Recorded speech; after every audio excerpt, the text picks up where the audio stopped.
pumayag na siya. Yan ang sabi ni JM De Guzman sa isang IG post niya patungkol sa panliligaw niya kay Donalyn Bartolome.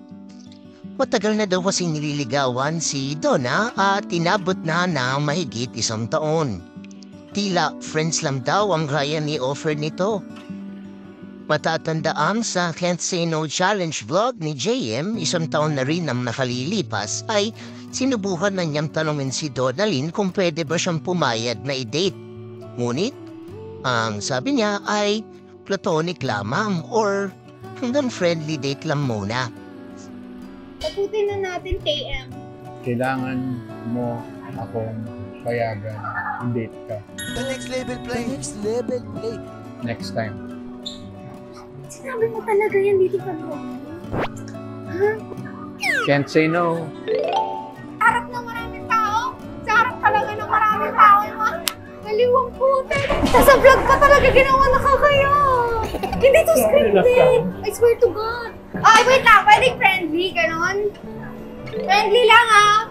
Wala siyang sinabi, so pwedeng maging platonic. Pero ngayong taon, tila umayon ang hihit ng hangin kay JM at bigla itong nagpost sa kanyang Instagram page. Nagpakita siya ng teaser ng vlog nila ni Donalyn na habang dinedetali ang mga nakalipas na panahon na magkasama sila. Aniya, pumayag na siya. Not so friendly date with Donna. Panoorin natin. Pumayag na siya. Matagal kong inintay tong araw na to. Ilang beses ko na siyang tinanong tungkol sa date na to simula Mayo 2022 pa lang. Hindi ang sagot niya. Sinubukan ko sa Can't Say No Challenge na ginawa namin.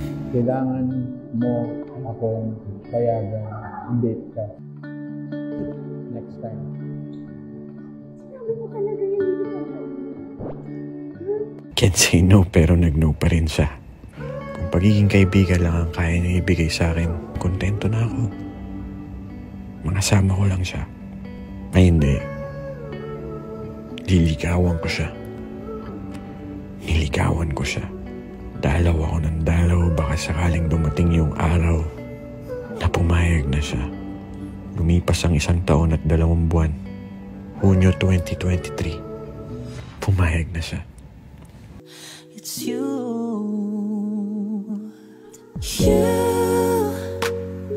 You're my love, my life, my beginning. And I'm just so stumped I got you. Now you're the piece I've been missing. Remembering now all the times I've been alone, show me the way. That's it for this video mga kaintriga. Like, comment, and subscribe kung nagustuhan nyo ito, and see you next time.